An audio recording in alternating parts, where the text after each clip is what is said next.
va a llegar el gol del Arsenal. Ozil marca Mesut Ozil.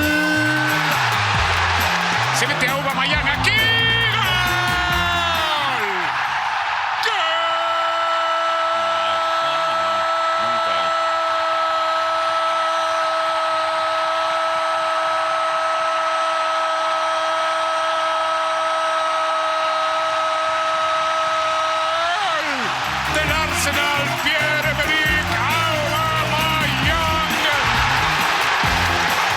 This is Arsecast Extra. Hello and welcome to another Arsecast Extra. As always, with James from Gunnerblock. James, it is a goodly morning. It is a goodly morning. Another one. I can't believe it. I know. It's crazy. They're like buses. 3 in a week. 3 in a week. That's nearly half a week of goodly mornings. It's nearly, this is extraordinary. What's happening? I think Mikel Arteta's happening, isn't he? He's happening all over Arsenal. I'm enjoying it. It's happening all over our faces. It's no, you're right. Mikel Arteta is happening. He is happening in the sense that he's cool and trendy, but things are happening under Mikel Arteta. Again, that sounds more smutty than it should, but 3 wins in a week. 2 clean sheets. I know yesterday had some defensive issues, which we'll talk about, no doubt, but 3 wins in a week. That it feels like a while since that's happened. It feels like a really long time. I mean, has it happened this season? If I was good at this, I would know. I'd have the stats here. I don't. I'm going to go with it feels like it hasn't, and just hope that's enough. 3 wins in a week or 3 wins in a row? What are we? Where's the boundary here? Good question. We did have 3 wins in a week, yeah. In September, when we beat Eintracht Frankfurt 3-0 in the Europa League, then beat Aston Villa 3-2, and then beat Nottingham Forest 5-0 in the EFL Cup. So I knew that. But look, it feels like an age since we have built any kind of momentum, and it somehow feels like we have that now. It's an unfamiliar and, I'm going to say, almost disconcerting feeling, but one that I am enjoying nonetheless. Yes, I like it. I like it a hell of a lot, I have to say, because, what came before was more difficult to get behind. And look, here we are after this winter break and 3 wins on the bounce. I think that's probably as well, I mean, of course, it's the perfect return in terms of results. When we were coming back from this, I'm sure Mikel Arteta would have looked at the games and said, if we can pull off 3 wins here, it will be a real step forward for my team. And lo and behold, here we are on a Monday morning, having beaten Everton 3-2 at the Emirates, in what was, I think, a very interesting, exciting, and I think exciting game, but one which taught us a lot about some of the players and about the work that Arteta has been doing in terms of the way they're capable of digging in and digging out results and what have you. Yeah, it was a really exciting game. I think if you could sort of, put your Arsenal hat to one side slightly, which is impossible because our Arsenal hats are welded to our heads. It was a properly sort of thrilling Premier League end-to-end game, and one that we came out on top. I mean, I don't know if we got a little bit of luck maybe in that last period. But being lucky as a manager is no bad thing, and we haven't had loads of luck, I think, under Mikel Arteta. I think sometimes results haven't been as good as performances, and I think maybe we got the benefit of the doubt slightly yesterday, but I'm not complaining. No, you earn your luck as well sometimes, don't you? In terms of how you play, how you put the effort in. Sometimes you get what you deserve, sometimes you don't. Quite often this season and in the recent past, it felt like we haven't quite got the breaks going our way. But look, we won't talk too much about luck just yet, because there were moments, I think, late in the game, particularly second half, when Everton threatened. We'll come to that, but having come back from Greece on Friday, hard fought 1-0 win against Olympiacos. The team arrived back on Friday. They would have done some preparation on Saturday for a game on Sunday.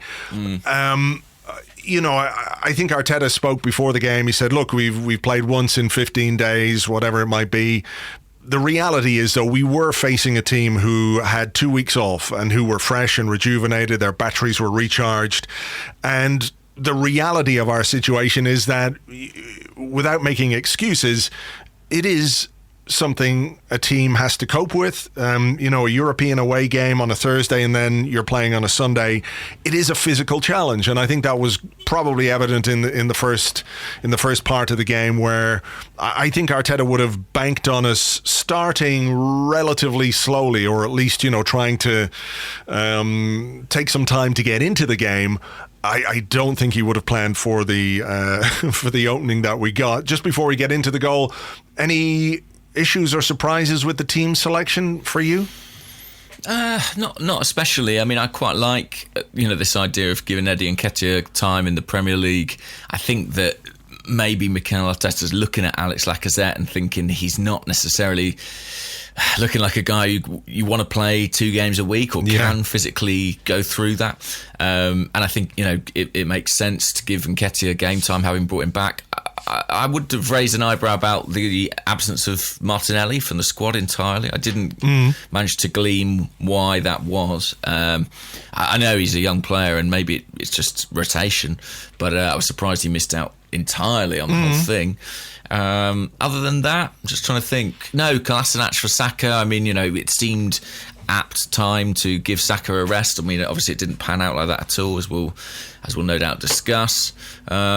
No, what did you think about the starting lineup? It was. I was a little bit surprised to see Ceballos in there again. Maybe I shouldn't have been, because I thought Torreira was fit, and maybe because Torreira hadn't played in midweek, he might come in. But of course, he was sick, so maybe he wasn't quite 100%, and Ceballos didn't play in Greece, so he was fit. I thought Nketiah was a little bit of a surprise, but obviously Arteta sees something in him which makes him confident enough to give him a start in a Premier League game again. That's 2 in a row for Nketiah.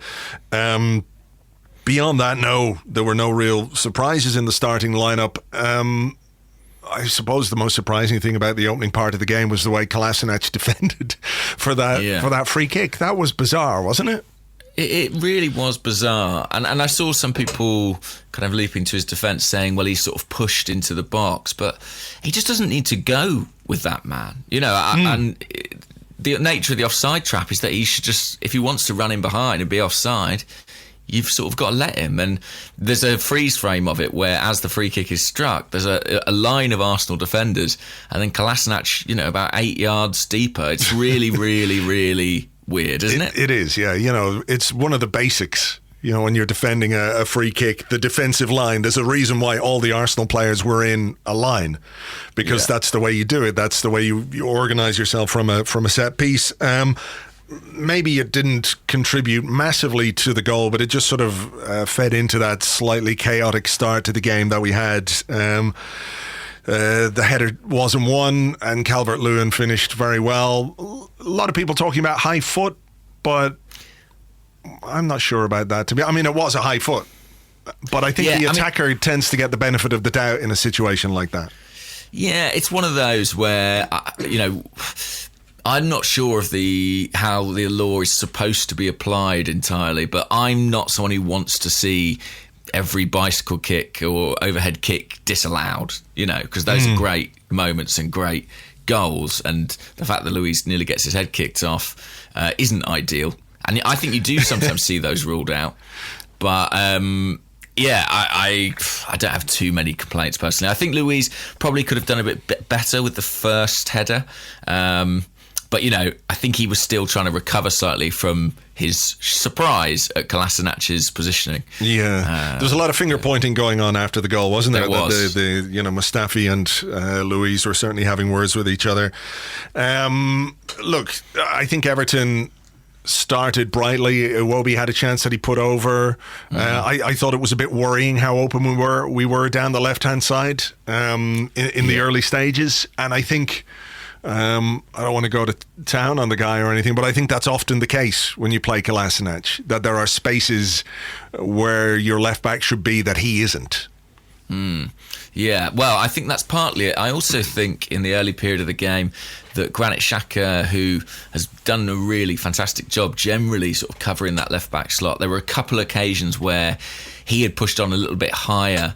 I think that Iwobi chance was one actually where he wasn't in situ as you would expect him to be in that little hole behind the fullback. So yeah, I think it wasn't great, and it was concerning how readily they broke on us. And to be fair to Everton, that was kind of true for long periods of the game. I thought on both flanks they had some joy. Richarlison on the other side caused problems too, especially in the second half. So, they did spring the trap pretty effectively, and it made us look vulnerable. So Saka came on then for Kolasinac, who got injured in that collision with Sidibe. I thought it was just a shoulder to the head, and maybe he was a bit concussed. But obviously there's a shoulder injury there, and we'll have to wait and see how long he's going to be out for. Mikel Arteta said afterwards it didn't look good, so that's an injury. Kieran Tierney not far away, but still a little bit away from first team football. So he gets a lot of injuries, doesn't he, Kolasinac? For a big guy, yeah, he's quite, I don't want to say brittle, but maybe just unlucky with injuries. He does seem to pick up his fair share. All right, so look, that's a problem for us, and it's a problem for him, and fingers crossed he's not out too long, because I think, with the amount of games that we potentially could have between now and the end of the season, the more depth we have throughout the squad, the better. So you don't want to see anybody get injured. I thought it was quite interesting, though, the cheers for Saka when he came on, that his presence in the team, I think, gave us a bit of a lift. And obviously the crowd are right behind a young guy like him who's doing amazing things, and he was again full of end product for the equaliser. Xhaka played him in down the left, and it's a great cross, isn't it? It really is an excellent cross for Nketiah. This is his 10th assist. I know. It's great. It's amazing. Fantastic numbers, really. Yeah. And it's a great cross. It's a great pass from Xhaka too. Both our goals in this first half, I thought, kind of showed how well that left-hand side can work when it gets going.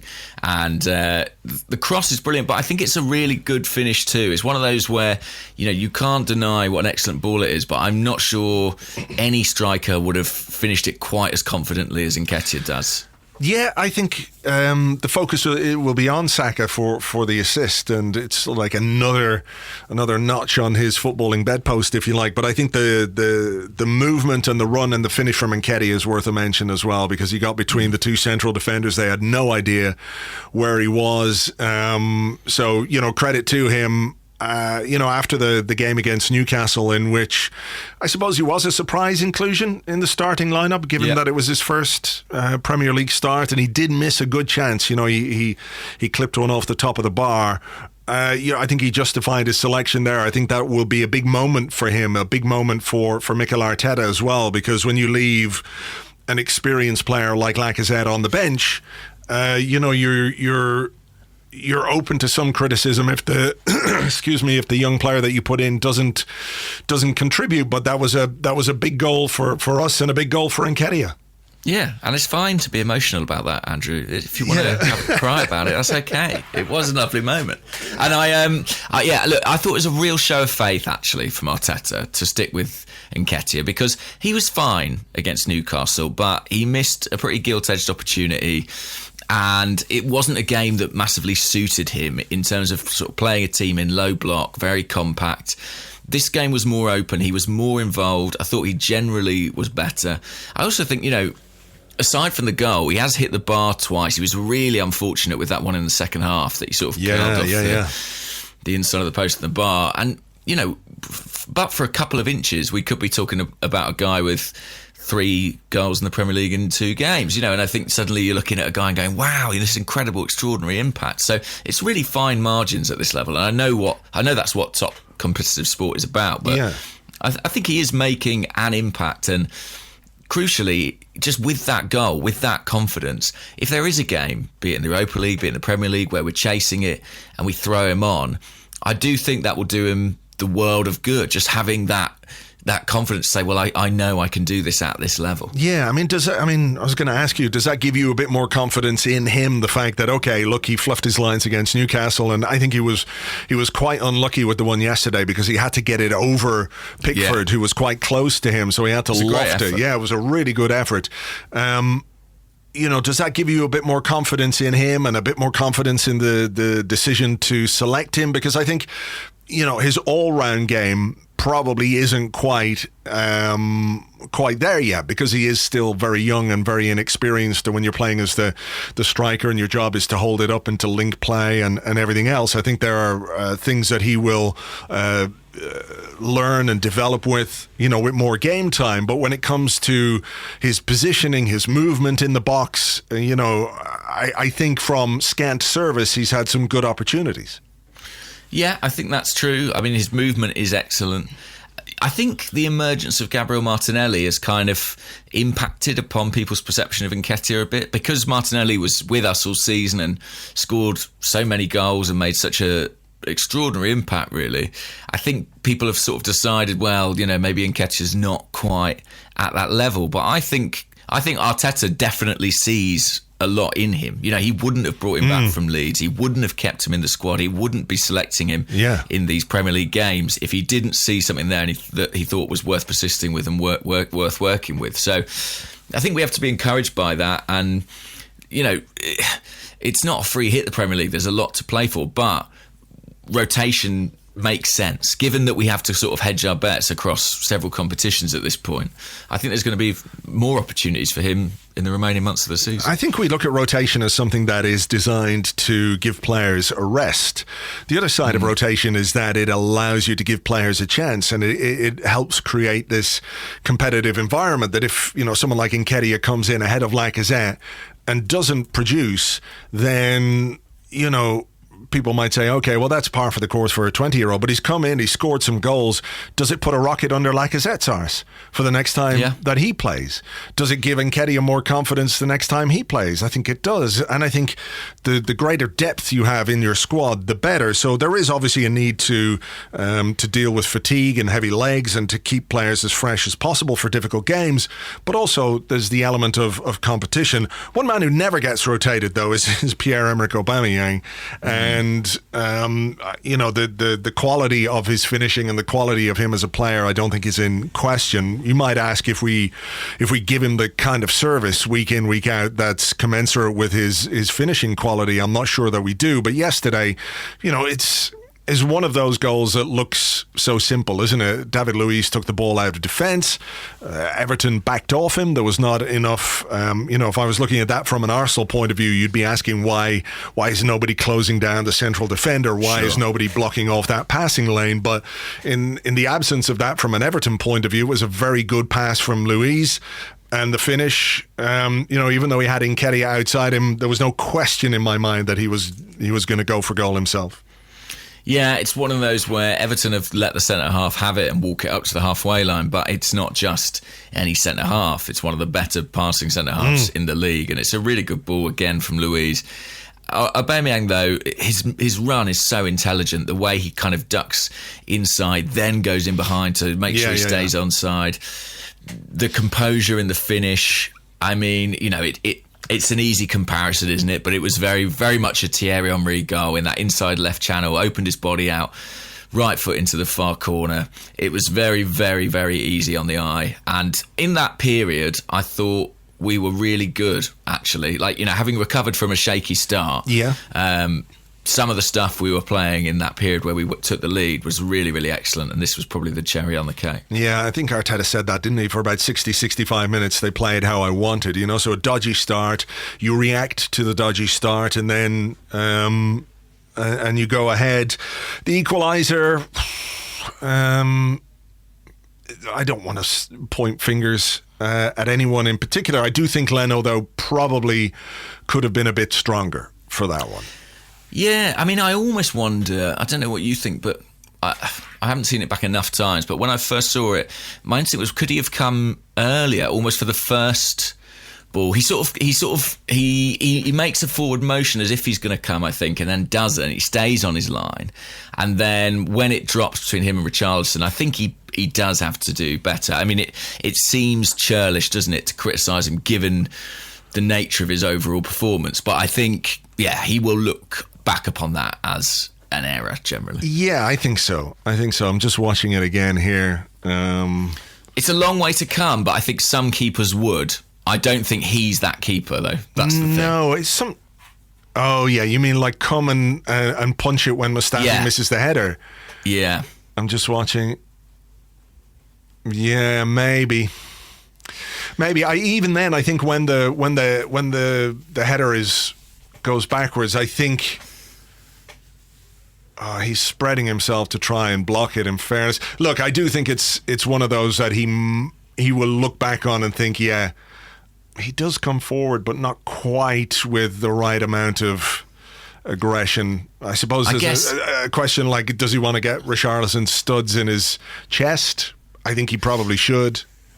Yeah, I mean, it's one of those where you're sort of saying, what am I asking of a player here? You know, but really, you do want to see your goalkeeper be brave in that scenario, and you know, it probably means you get clattered, but equally, you get a free kick. It relieves the pressure on your team. Yeah, you know, it's one of those. But he also, Richarlison gets a nick really late on it, and it takes it away from him. You know, he is going to make a save otherwise before that diversion. So yeah, It's cruel. It looks ugly, a bit like the first goal. It looks pretty ugly, and it's not the sharpest defender. Yeah, well, let's just talk about a slight side issue with that. And one of the things Mikel Arteta has spoken about is the reactions of his players. Like he said, I can accept a player making a mistake. It's how they react to that. You know, do they hide, basically?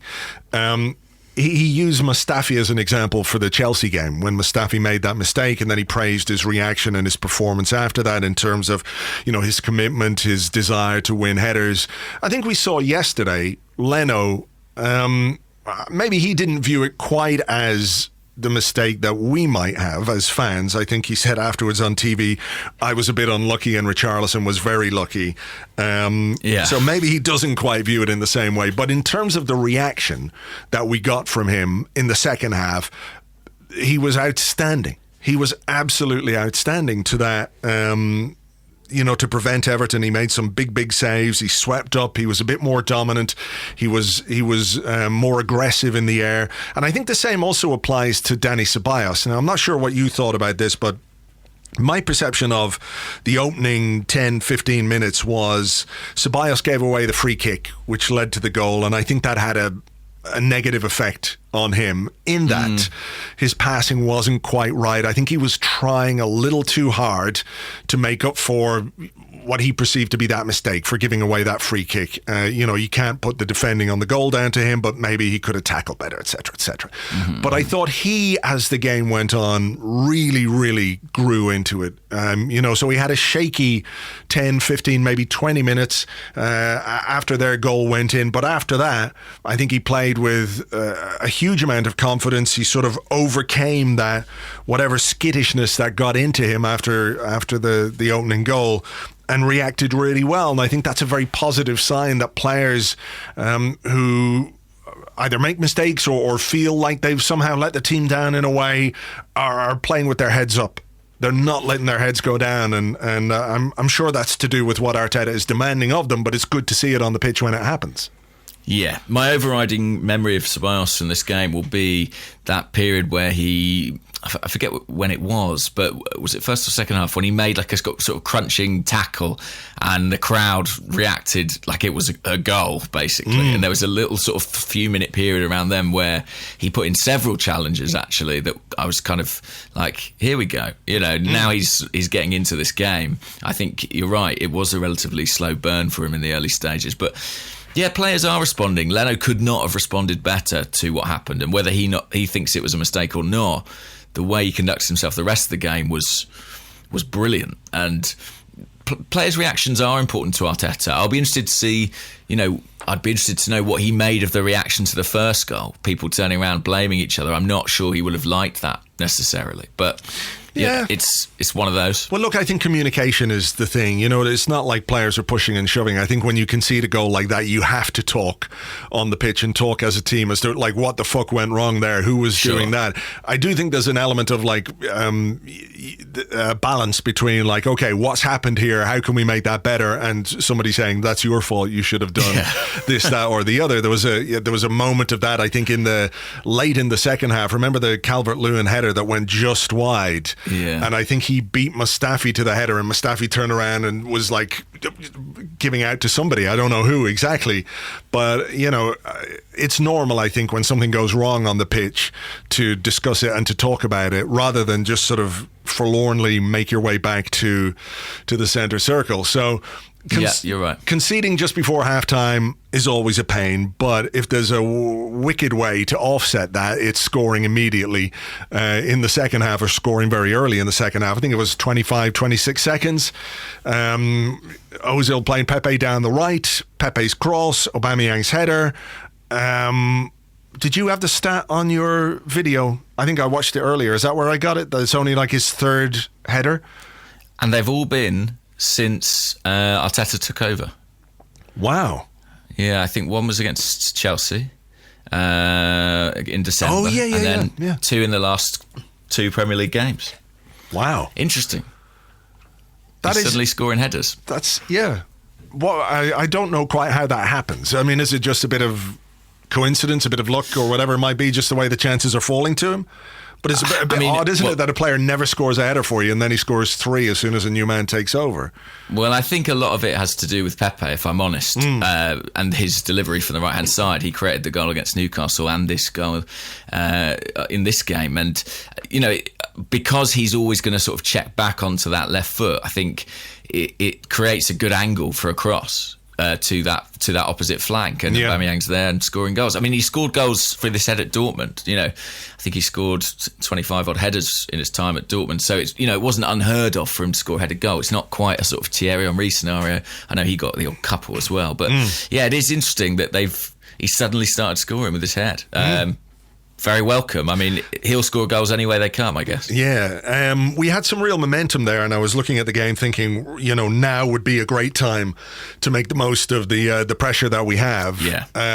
It didn't quite pan out, and then there was a change. There was a sort of moment in the game where Everton threatened, and Luiz and Calvert-Lewin were down, and the play was stopped, and I think they brought on a couple of subs, and that really changed.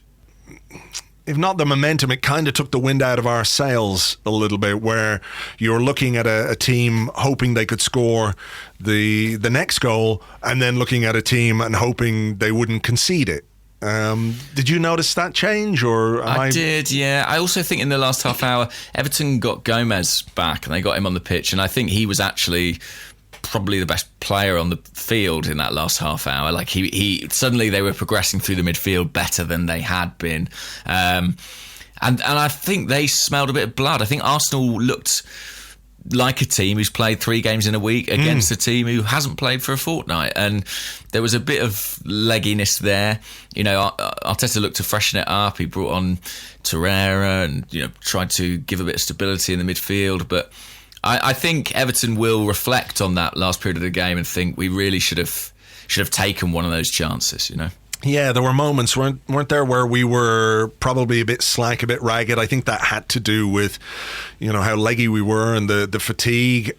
Saka at left back, if we're going to give him all the praise that he deserves from an attacking point of view, I think we saw yesterday, maybe for the first time, that a little reminder anyway that he's still 18. He's doing a massive job for us, but inexperience and tiredness and lack of concentration and focus can be costly. He didn't do anything deliberately, but some of the decisions that he took that he would normally get right weren't quite right, and Everton made some progress out of that. Were you maybe a bit surprised not to see Torreira earlier than we did? Just having a look, what minute did he come on? It was 76. I mean, Arteta doesn't really seem to make changes before about 70 minutes, does he? There's a touch of the Arsene Wenger to him in that regard. I was a little bit surprised because, like you could kind of see which way the wind was blowing. I liked the change of Guendouzi for Ozil, though. I thought that was interesting, the way that Guendouzi played in a slightly higher role, pressing and working from the front. I thought that was intriguing, to see him deployed that way. Yeah, it was interesting. It was certainly interesting because I thought that maybe when he put Guendouzi on, it was to sort of create a midfield three to add a bit of energy in there. And certainly, if there's one thing he's got the ability to run around and to harry and hassle the opposition.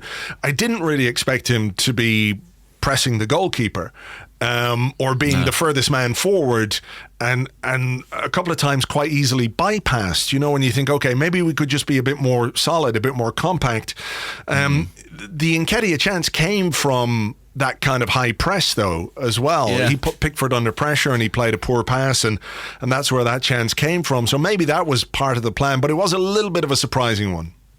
It was, but, I thought that press meant that we didn't become too deep and under too much pressure necessarily. But it was, Everton are a decent team under Ancelotti. They're doing simple things really well. They're playing 4-4-2. They've got two strikers up front who work incredibly hard, both physically quite dominant, run the channels. And we were stretched.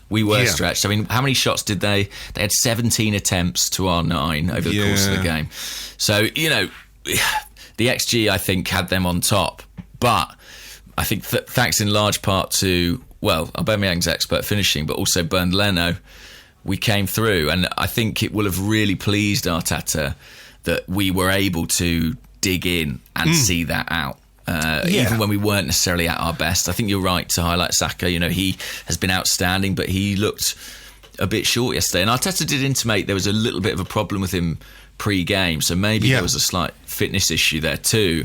But he was one of the players who sort of, wasn't operating at his optimum level. Yeah, well, look, back to Bernd Leno, because I'm just looking at the live blog here from yesterday and from the 72nd minute.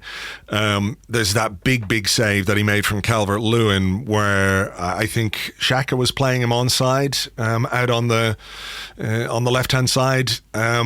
Point blank, I mean, again, it was just one of those that he made himself as big as possible.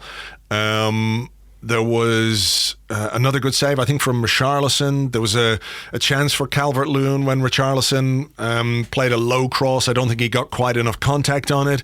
There was the moment where Everton, I think, almost opened us up. They played I can't remember who played the pass, but it was a beautiful pass and it just sort of evaded Bellerin. But Leno was there to come out and to sweep up, for a goalkeeper that might be accused sometimes of staying on his line a bit. He was well off it there.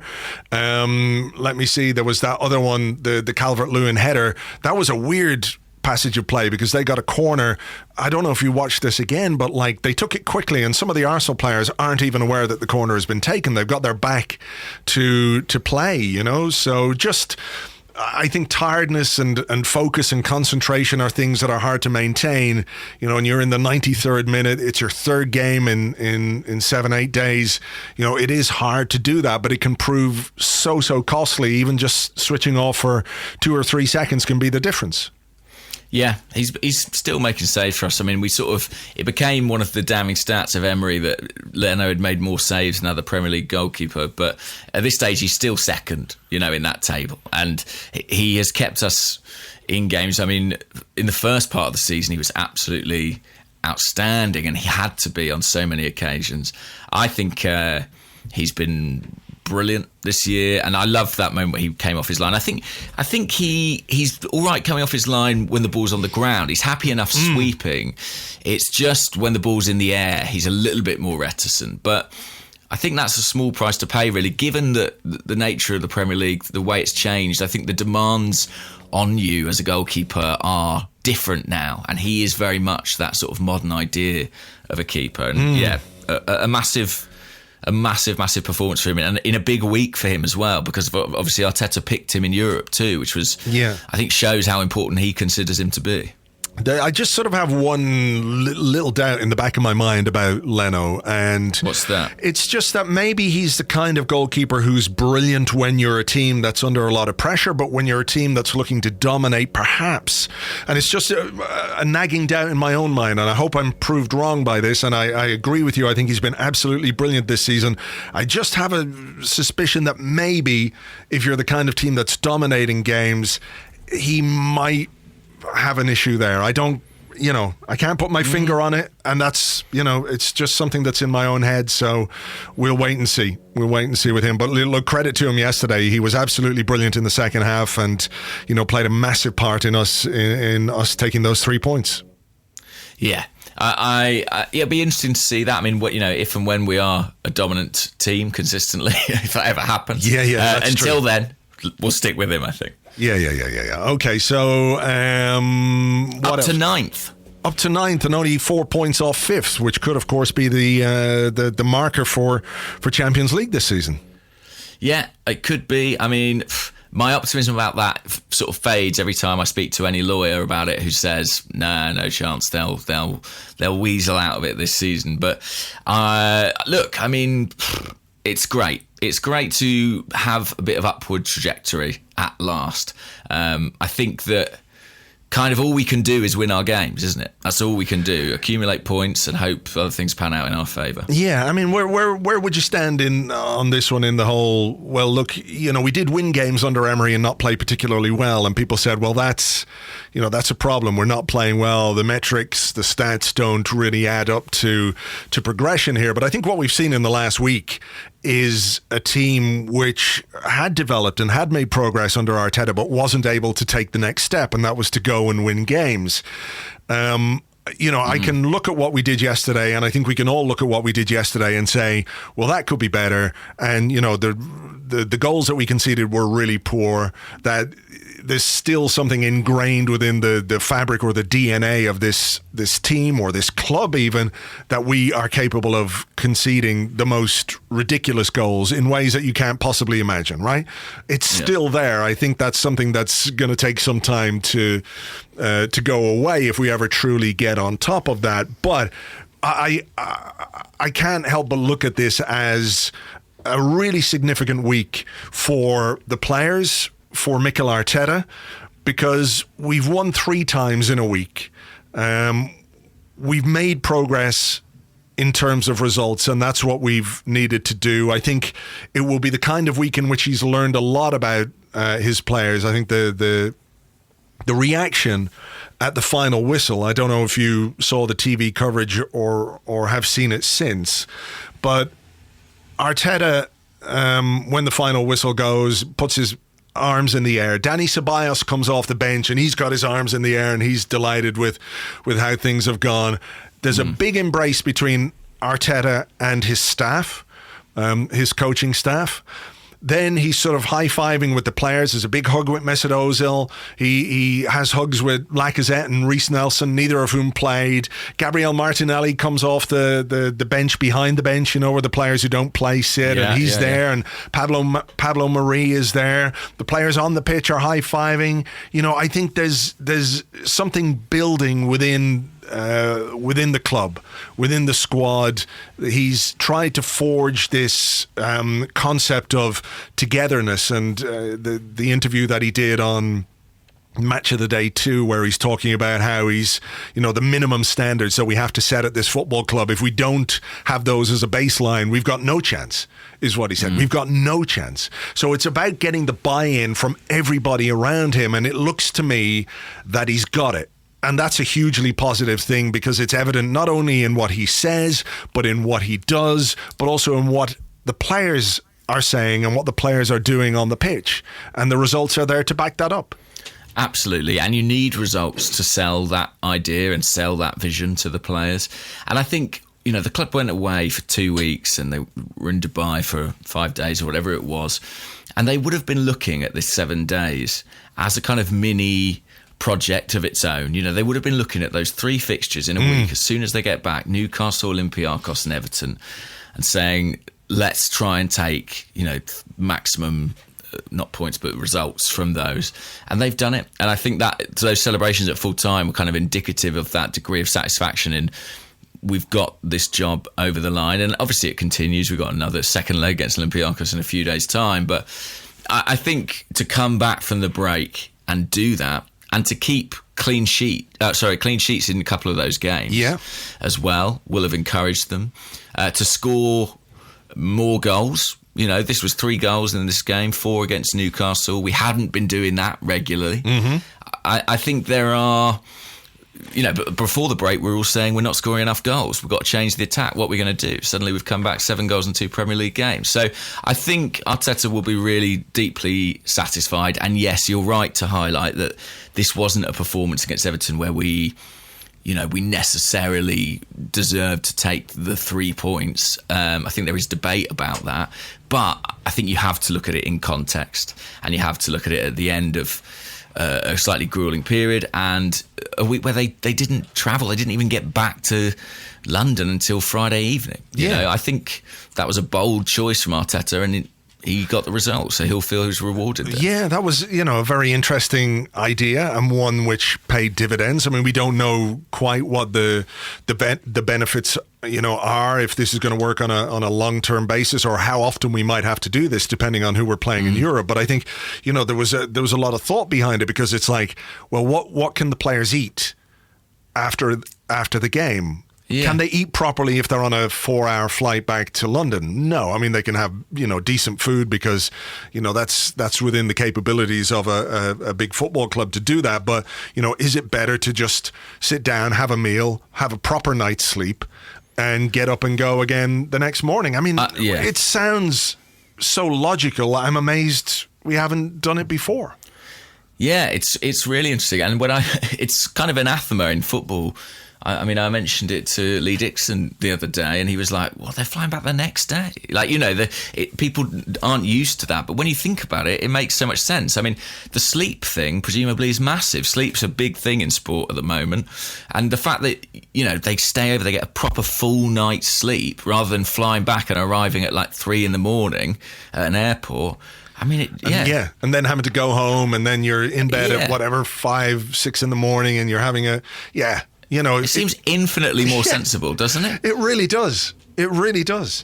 And look, it's one of those things that had we not got the result against Everton, maybe people might have scoffed at and said, maybe it doesn't make much difference, but maybe it did. And we have to remember that Everton came into this game on the back of 2 weeks off.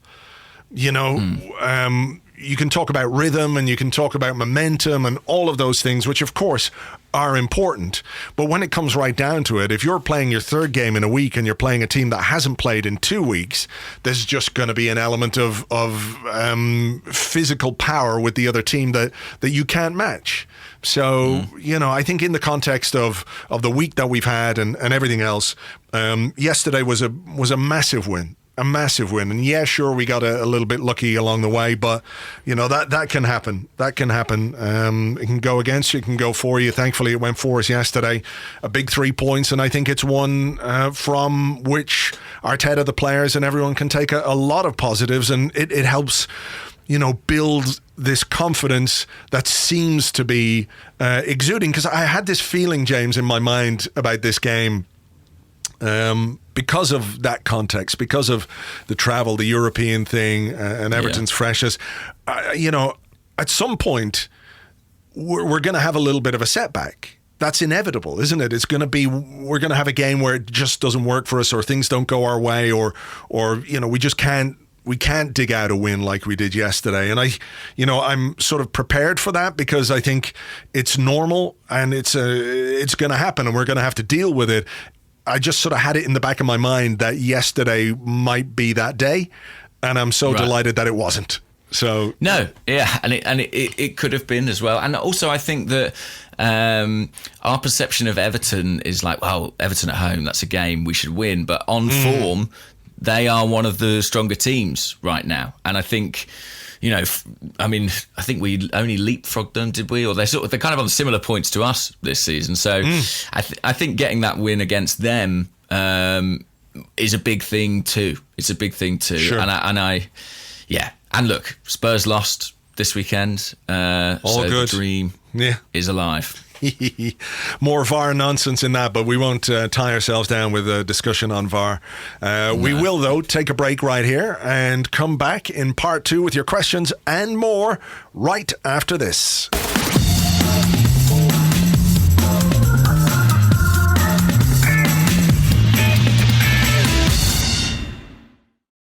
Welcome back to the Arsecast Extra. This is part 2 of the show where we answer the questions that you sent to us on Twitter at Gunnerblog and at Arseblog. Also on the Arseblog Facebook page, facebook.com/the Arseblog, and on the Arseblog Discord chat server, which you get access to if you are an Arseblog member on Patreon, which you can be if you want to be. It's real simple. Go to patreon.com/Arseblog. You can sign up and it costs just $5 a month. James, you want to say something about your shows that you did last week in the Soho Theatre? All went well? All went well. I just wanted to say a big thank you, really, because so many people came to the show and came up to me afterwards or sent me messages afterwards saying that they came along because, you know, they listened to the podcast or they read Arseblog and they know me through that. And there were people they'd come over for the game this weekend from Iceland, from America, cool. who'd also found time. Yeah, very cool to come and see the show. And I don't mention Arsenal in the show or, to considerable disappointment, Magpies. So and they still enjoyed it, which is remarkable, really. But yeah, I was just very, very grateful for the support, and just wanted to let everybody who came know that I massively, massively appreciate it. Bravo, and well done to you. And of course, you do have the concept for your next show, the Magpie, about a world champion magpie. Jason Nicholas presents the Magpie. Yeah. I mean, that would be great. Just me dressed as a magpie, walking around, being a magpie. I mean, there's a market. What I've learned is a piece of market research. I've learned people want that. They do. So it's incumbent on me to produce it. By the way, can I do a quick plug? Is that all right? Yeah, of course. So because the show sold out, they've added 2 more dates, basically. February 29th next weekend and March the 10th. So if you do want to come along, there are tickets left for those. But thank you, everyone who's been so far. It's very, very kind of you. Super, super. Can I do the voiceover for your Magpie Show trailer? Like, in a world of blue tits, there could be only one magpie. I mean, we're joking about this. Don't put it past me that I will do this. Okay, cool. Well, count me in. I'll do whatever voiceover work you need for that. Can I just ask people a favor as well? We don't ask very often, but if you would like to give the show a rating or a review on iTunes, on Podbean, whatever the podcast review things are, please feel free to do that.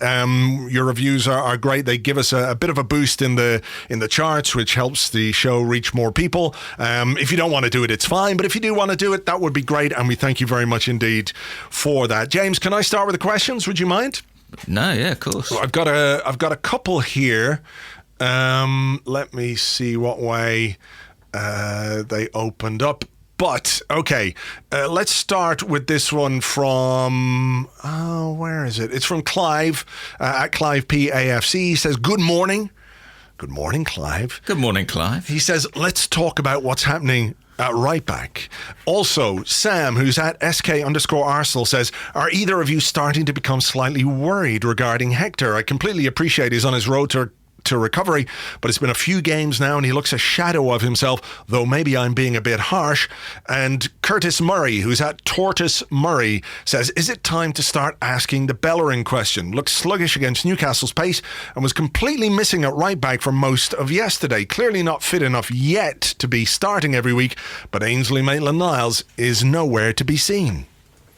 So an interesting discussion to be had here, I think.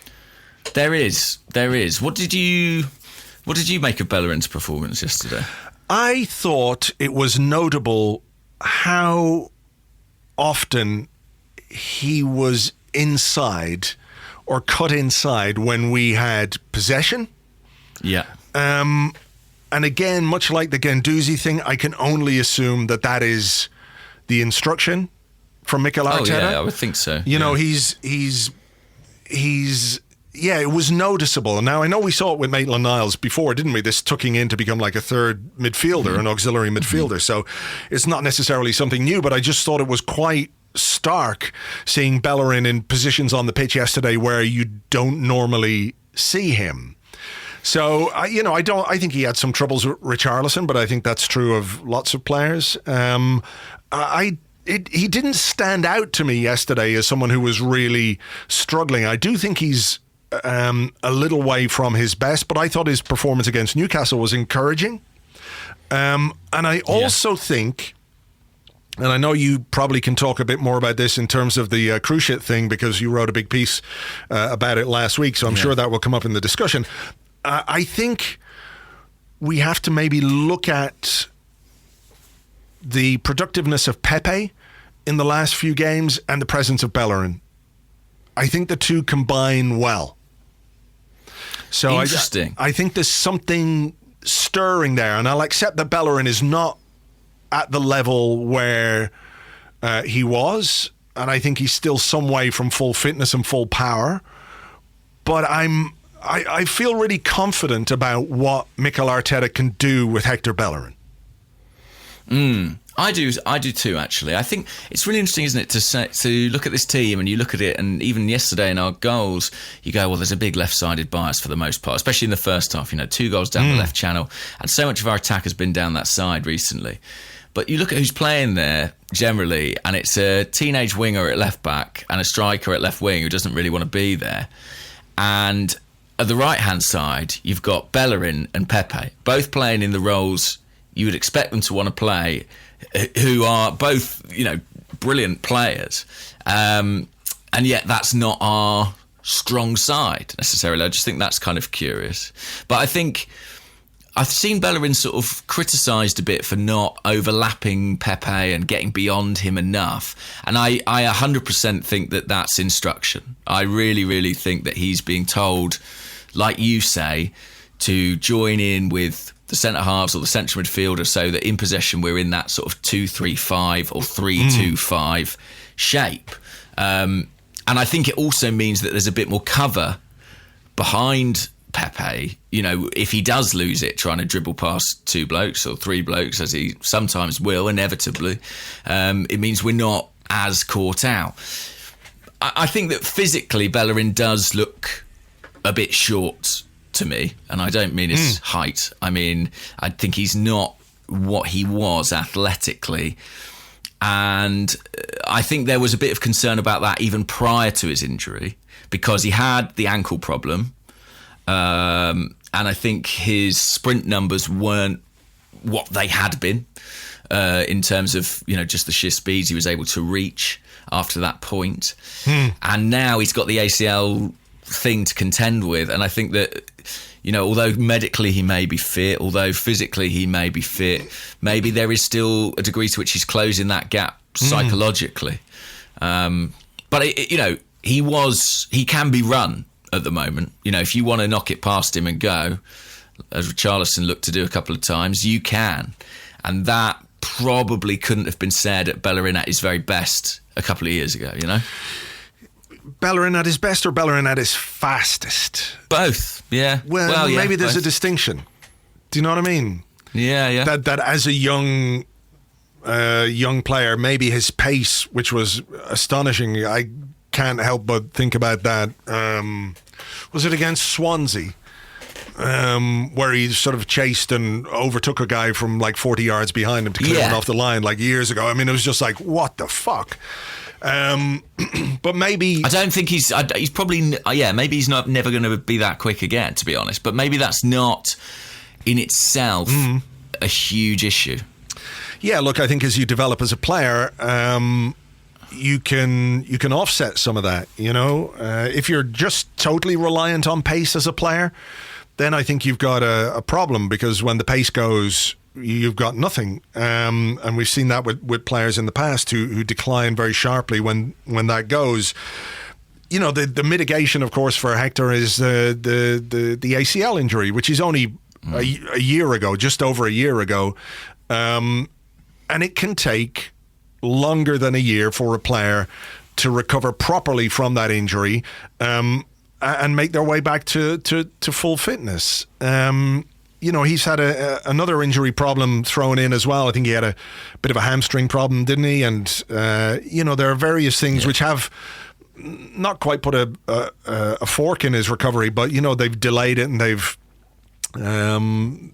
made it a little more difficult to build up the rhythm and what have you that you need. So I understand some worries, but I feel, like I said, I feel really confident that Arteta can work with Bellerin and make him into the player, maybe not quite the player we all thought he was going to be, but I still think there's a really good player in there.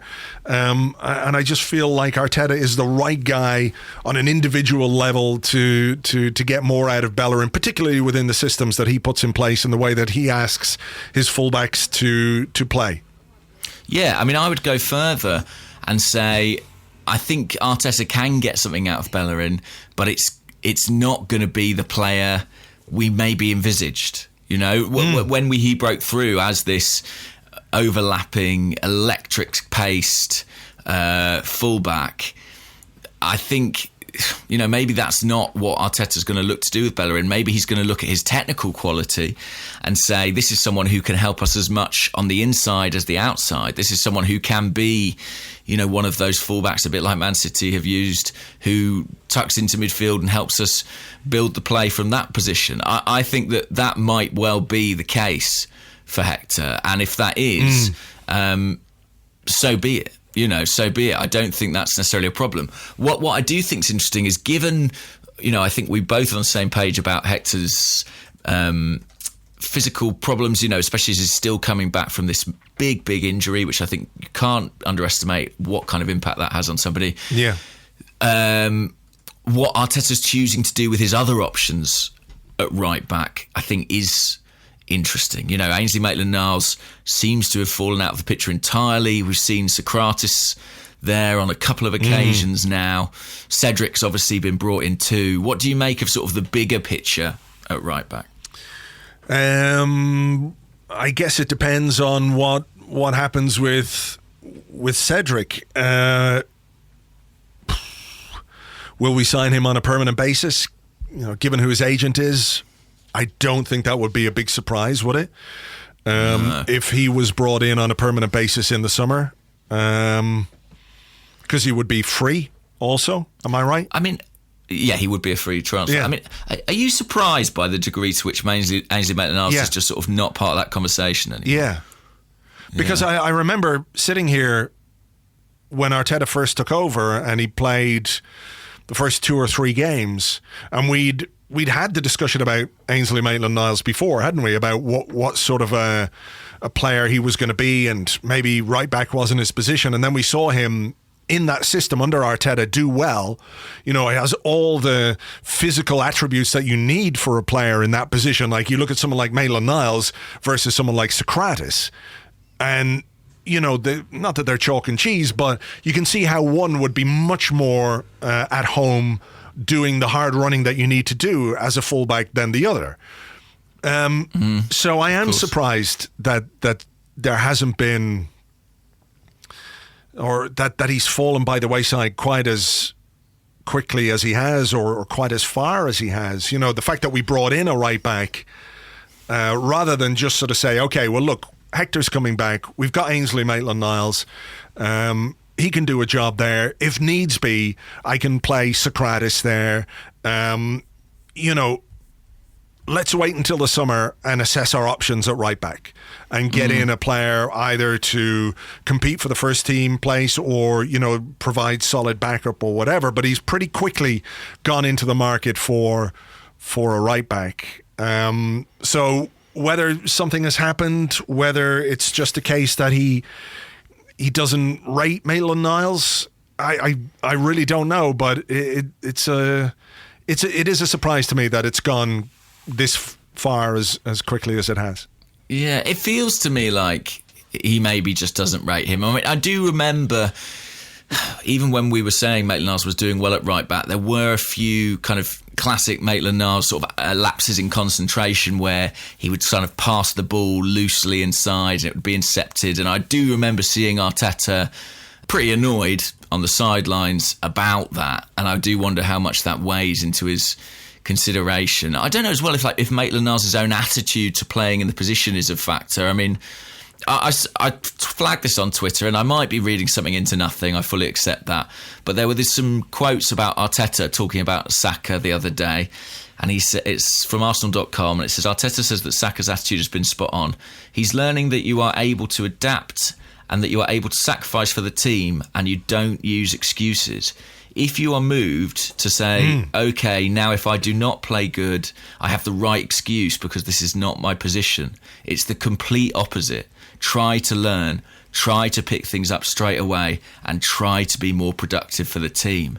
And I think Saka has done it really, really well. And I can't help but in my mind I know Arteta wasn't here at the time, but what Maitland-Niles said publicly when he sort of came out and said, I'm not a right back, in contrast to that. Do you know what I mean? Yeah.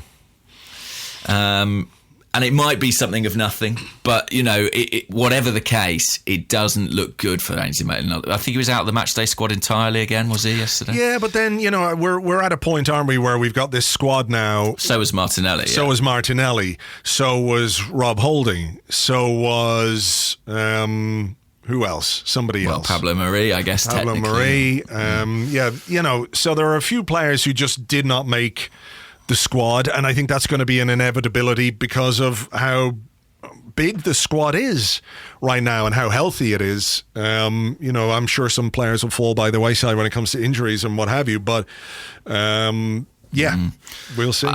I think come the summer, Arsenal... Look, to my mind, they should be going out and getting another right back. I don't think Cedric is quite what we need there. I don't think he's of the requisite level. If you look at left back, whatever happens with Kolasinac, you're going to have Kieran Tierney there. Potentially, you've got Bukayo Saka there. I mean, that already is a real mix of quality and competition. There's no one who can challenge Bellerin's place or who you can rotate in for Bellerin and not have a drop in quality if you lose Maitland-Niles. So I think it's something they're going to need to look at for sure. And if you want to, I mean, I think back to I don't know, that very successful Pochettino Spurs team. It was based on the idea that they had 4 fullbacks basically that were interchangeable, and I think at City you've seen similar things at left back where they've had Mendy, Delph, Zinchenko. They've had options there, and I think we need that fullback too because it's such a demanding position under Arteta. Yeah, well, look, we'll see what they do come the summer with Cedric and whether he becomes a permanent fixture or not. But I'm hoping, between now and May that we'll see more from Hector as well. So, yeah, let's see. So we had a lot of questions about Mustafi, DJ Clarity on Twitter. DJ Clarity in the house. DJ Clarity! Morning, guys. My question is, will Mustafi be here next season and involved in our matchday squads? For the record, I think he will, says DJ Clarity. Not afraid to put his neck on the line. No. This DJ. Along with playing the hottest hits. Yeah, of course he said for the record. Of course. They don't use records anymore. It's all digital and stuff. Yeah, it's all MP3s. They're much lighter to carry around, let me tell you, having spent years carting boxes of 12 inches around Dublin. Yeah, that must have been a real pain, actually. It fucking was. And there were no taxis back in those days either, so it was always tough to get home from gigs. But that's a different complaint. I wrote about this at the weekend. I would love if Mustafi played well between now and the end of the season because Arteta clearly likes him and he's picking him every week, and I think that's a clear indication that he has some trust and faith in a player. If he's going to pick a young guy like Nketiah because he has trust and faith in him, similar thing applies, doesn't it, to Mustafi? I mean, it must be the same rationale more or less, and he's been, perhaps, along with Xhaka, the biggest beneficiary of the clean slate that Arteta came into the club with. Absolutely. Not that Emery didn't like him. If we think back, Emery, I feel like Emery only sort of stopped picking him once the tide of public opinion had swung so drastically against it. He did continue to pick him for long periods last season, didn't it?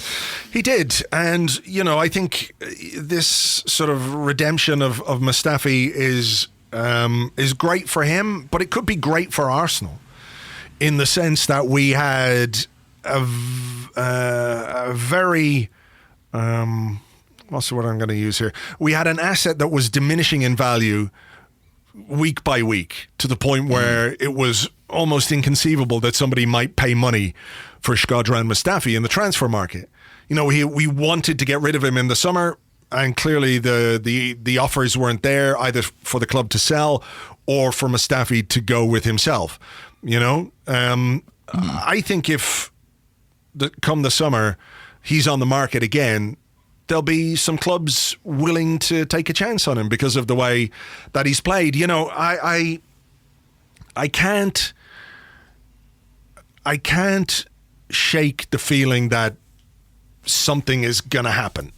You know, of course, I can't either. I think that's natural to feel like that, as well as he is playing. Yeah, exactly. You can acknowledge the fact that he's playing well for the last few weeks, but also remember the stuff that he's done in the last 3.5 years, right? Yeah. It doesn't sort of paint over that. And there were reasons why people were frustrated with him. There's a reason why the club wanted to sell him.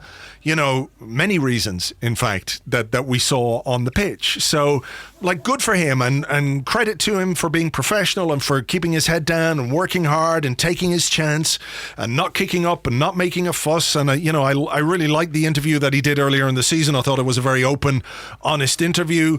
But at the same time, I would sell him in the summer.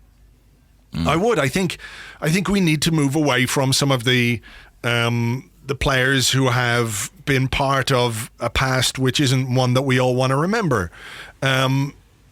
So if what Mustafi is doing now helps you forget about all the stuff Mustafi did in the past, well, good for you. I'm glad. I can't get there yet. And I think that when it comes to the centre of our defence, which I think even a few weeks ago people would have said needs a serious rebuild, and even now I think you might say it needs a serious rebuild. Where does the money come from for that? How much do you get for David Luiz in the transfer market? Well, nothing. This summer, David Luiz, Socrates and Mustafi will all be in a position where they are 12 months away from the expiration of their contract. Right. So if, on the basis of what we're seeing right now, and let's say Mustafi plays well between now and the end of the season, who gets you the most money in the transfer market? I would say Mustafi, based on his age, principally. Yeah. So he's only 27, 28. So, give him the kudos of playing well, and hopefully he can help us achieve something. But then let's be ruthless and let's do what we need to do and rebuild the centre of our defence properly. And if he can bring us some money in to do that, then great. Yeah, I think that it is still quite likely he will move on, because just think about what we spent on him. I think losing him for free would be so galling. Whereas I think, Socrates is 31. By the way, realising that I'm older than Socrates has been one of the bleaker moments of my life thus far. I was just looking him up and I was like, oh wow, Socrates is 2 years younger than me, almost exactly. Christ. So I think you're right. I think, because obviously Saliba's going to come in. Yeah. There's still Mari to consider in all this. People are going to leave, and I think selling the one who might make you some money back is what makes sense. For me, anyway. I mean, I know not everybody will share that opinion, but there you go. That's just what I would do. Based on everything that I've seen from Shkodran Mustafi since he joined the club from Valencia, and not just the last couple of weeks. I did like this comment on Facebook, though, from Marcus Riley, who said, I was thinking Arteta might be working them too hard and being a bit unfair on the players. He's only been the manager for a month or so, and already Mustafi has gone from a lush head of strawberry ginger hair to a grey-haired old man. Slow down, Arteta, you're killing them. I had this question from at Ram Arsenal 21, who said, gents, would you rather have Mustafi's hair colour or Ceballos' top knot? Any preference? The top knot, because it would mean I have a bit more hair. And you can all day. You could always let that. Hair down. I'm a bit bemused by what Mustafi's gone for. The sort of silver look. It's an interesting one, isn't it? It I'm not going to say it it looks bothered like. me. Do you remember when your mate, like at school, would go and dye his hair and it would go wrong? Do you know what I mean? It would come out like the wrong. He'd go for blonde and it would come out ginger. Essentially, It feels a bit like that to me. Yeah. I don't really give a single fuck what anyone does with their hair, but I just before this game was thinking, okay, he's had a few good games, and now he's gone and dyed his hair to make himself the most noticeable player on the pitch. I had the same thought. I was like, he's going to boot it into his own net from 40 yards now. Yeah. It's the curse. He's got his confidence back, and he's thought, right, come on, this is the new me. And I was like, oh no. But listen, he was good. I mean, I go through the stats, I'm sure you do, at the end of every game. Yeah. Sort of see who was the player who had the most passes. Every week at the moment, most clearances, most headers won. It's Mustafi, isn't it? Mm. It is. It was the case yesterday. He's played well. Again, I can't take that away from him. So, and I'm not trying to. I'm just trying to look at it. We're trying to find a way.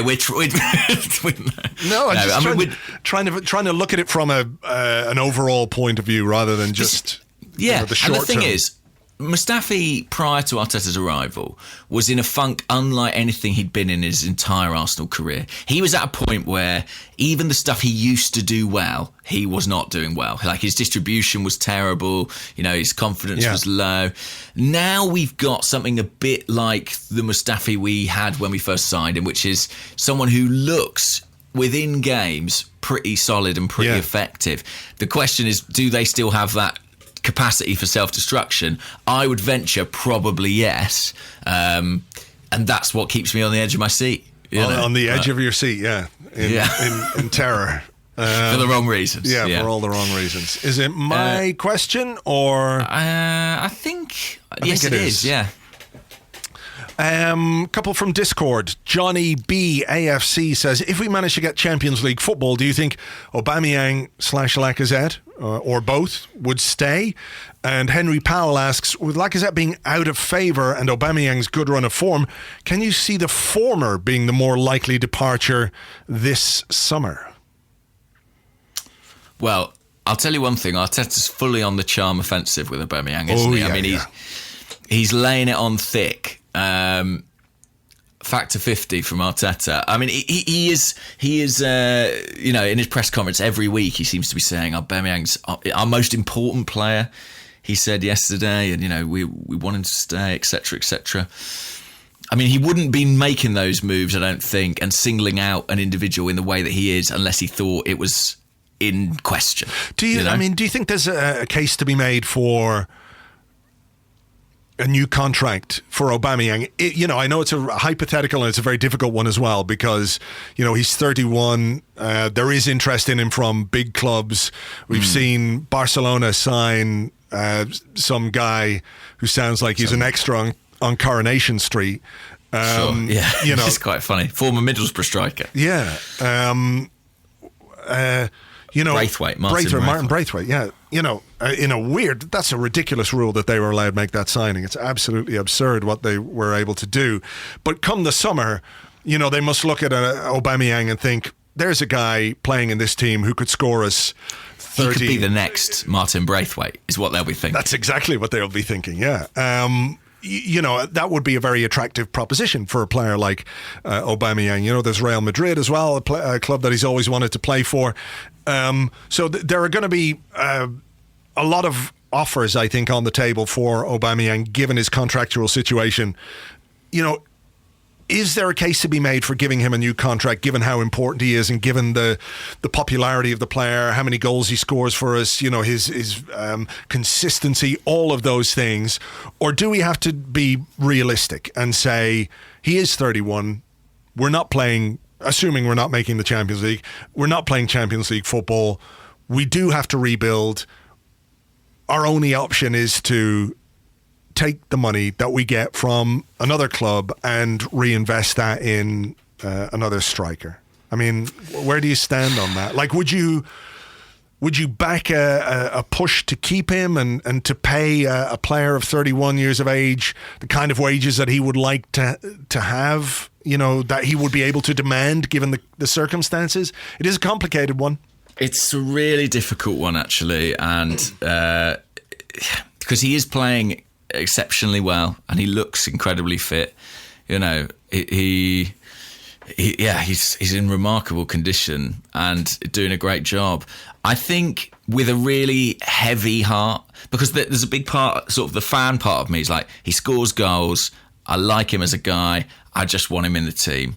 But I think the people running the club, you obviously hope that they are a bit more objective in their analysis than that. And I just think, if I look at sort of the last few years at Arsenal, the mistakes that we have made hanging on to Alexis Sanchez, giving Mesut Ozil a new contract, letting Aaron Ramsey leave for nothing. I kind of think that at some point we have to be a bit colder and clinical in our decision making. And I think that Aubameyang might fall into that category at this point.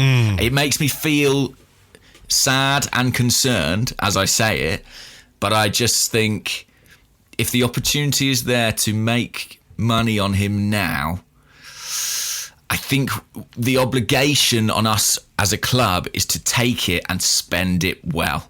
Like, it's our fault if we can't replace him. Do you know what I mean? Yeah. Look, it's one of those that you could come at it from both angles and make a good case either way. It is a very difficult one. I don't know. I mean, I think my gut feeling is that if we don't have Champions League football, there's absolutely no way we can offer him the kind of money that he would want and deserves, at this stage of his career, and B, turn down the kind of money that we might get for him in the transfer market that we could then reinvest back into the club. If we get into the Champions League, via Europa League or something like that, then maybe you could push the boat out a bit, and maybe he'd be more open to staying as well, because he is playing in the Champions League, and could be part of what we all hope is going to be a very exciting project at Arsenal under Mikel Arteta. But this is one of the issues of the summer that's coming up. You already mentioned Socrates with a year left on his contract. Is that right? And Mustafi with a year left on his contract, and Aubameyang with a year left on his contract, Ozil with a year left on his contract. Luiz, I think. Luiz, I mean, look, when you sign someone like Luiz at the age that he is, I don't know that you're going to give him the 2 years. It's not like he's a player that you have to make anything back on because the outlay wasn't huge. But those are some serious issues for the club to deal with and contend with. So we'll have to wait and see. Yeah, it is a big summer, and you almost feel like they can't make that decision on Aubameyang until they know about the Champions League. Do you know what I mean? By the way, the other player whose contract expires next summer that we didn't mention is Bukayo Saka. So fingers crossed that gets sorted very soon as well.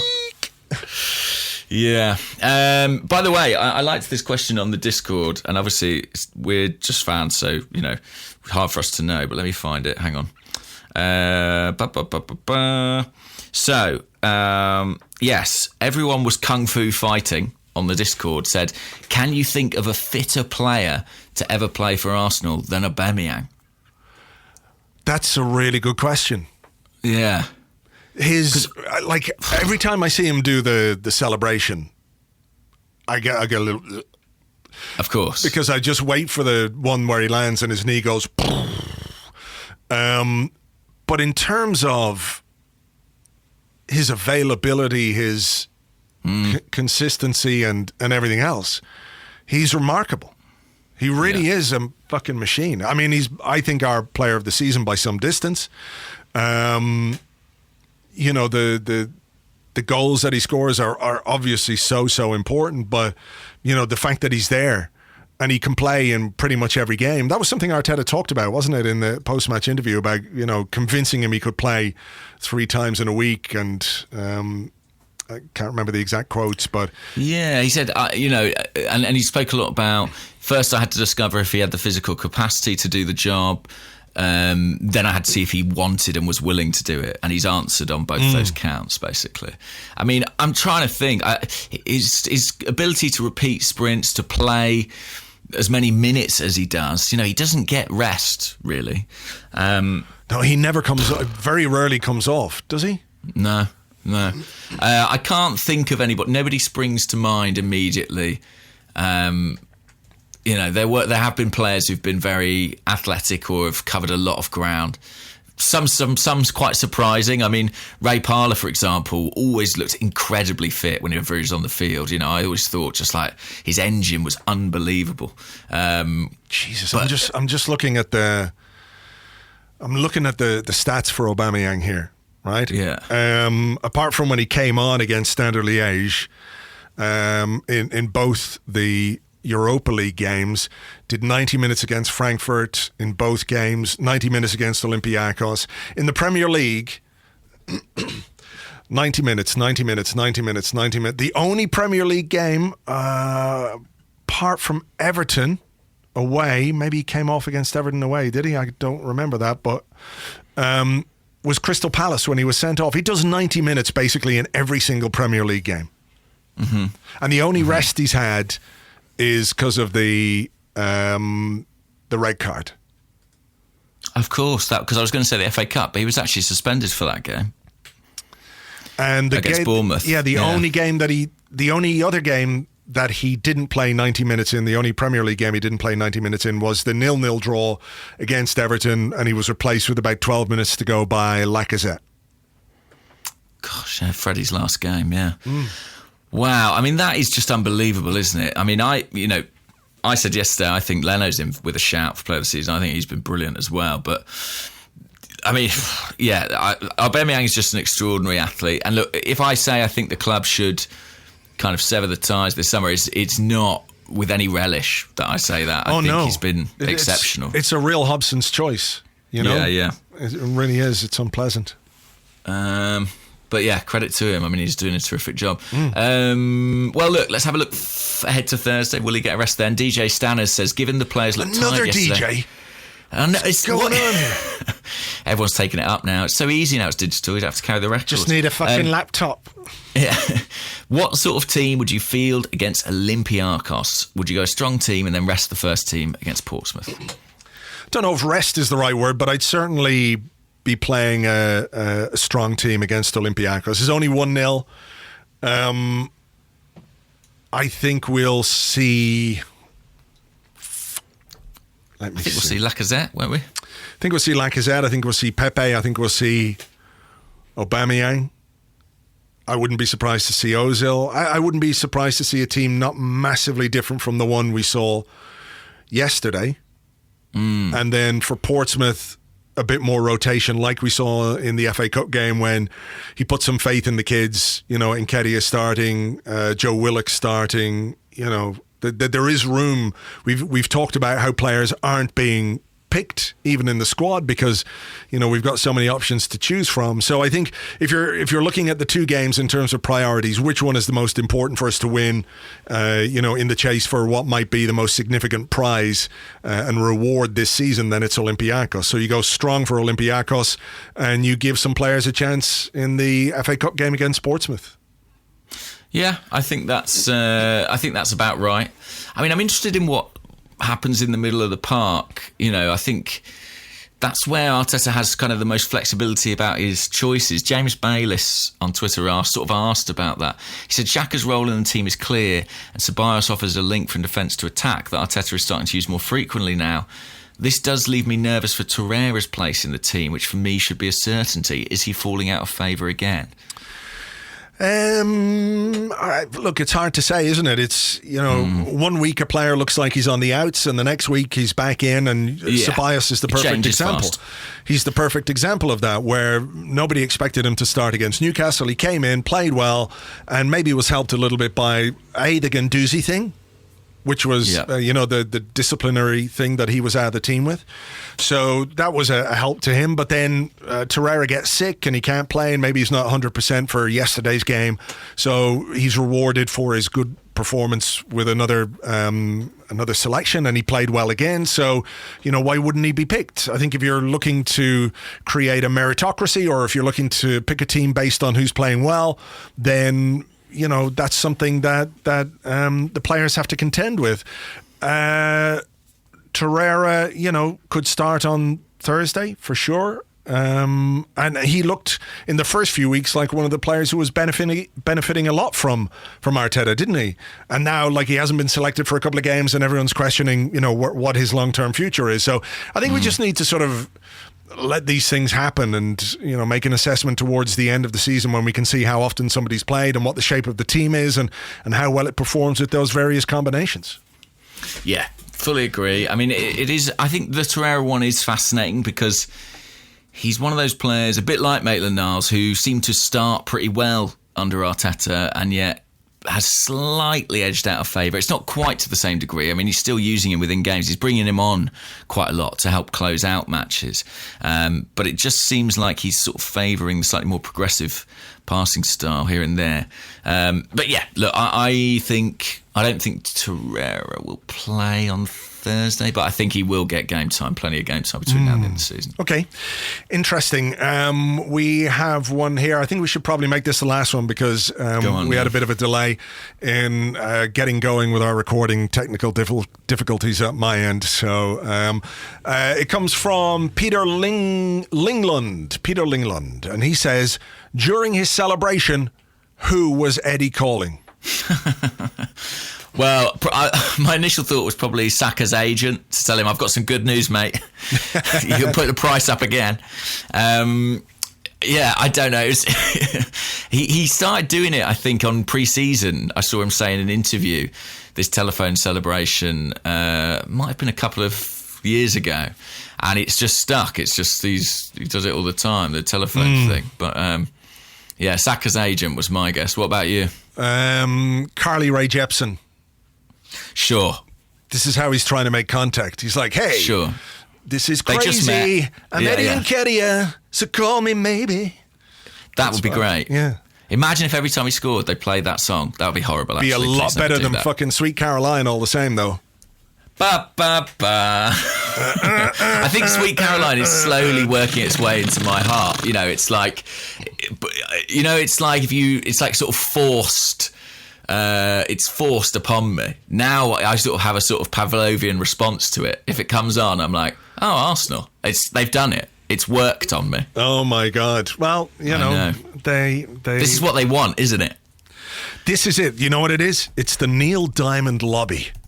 I was going to say, what's Neil Diamond's connection here? Do you know what I mean? Like, are the Cronkies big into Neil Diamond and they just thought, we'll just push it on everyone? He'll make a bit of money on iTunes. Lovely. Maybe that's what it is. Where's he from? Neil Diamond. Let's from find Brooklyn out. in New York. And one of his most famous songs is a song called Brooklyn Roads. 79 he is. Maybe it is the Cronkies, Let's get him over for a life. They're coming to America. They're coming to America. That's it. It's the American thing. Could be. You're right. Well, yes. Maybe he was calling someone who works at Arsenal to say, please stop playing Sweet Caroline. Yeah. Please, for the love of God. All right. Well, look, let's hope we see more of that celebration from Eddie Nketiah. Yeah. Maybe Carly Rae Jepsen will get in touch. They will be the Posh and Becks of this generation. Pop star footballer romance always ends well, as we know. We have what could go wrong? We've got a big game on Thursday. So what time is that game? I don't know, probably 2 p.m. or something mental like that. Yeah. I think it's like quite normal. Let's have a look. Olympiacos, it's an 8 o'clock game again. Quite normal. Can you do this Friday? I think I can. All right, okay. Unless something dramatic happens, I can. Well, I'll probably be hospitalised by then with something, so we'll see. Yeah. I'm afraid he's got a real case of Neil Diamond. God, it could happen. Could happen. So in theory, yes, we'll be back on Friday. All right, let's do that, and let's hope for a big win on Thursday. Thank you as ever for listening. We always really, really appreciate it. Hope you enjoyed the show, and we'll catch you on the next one. Bye-bye.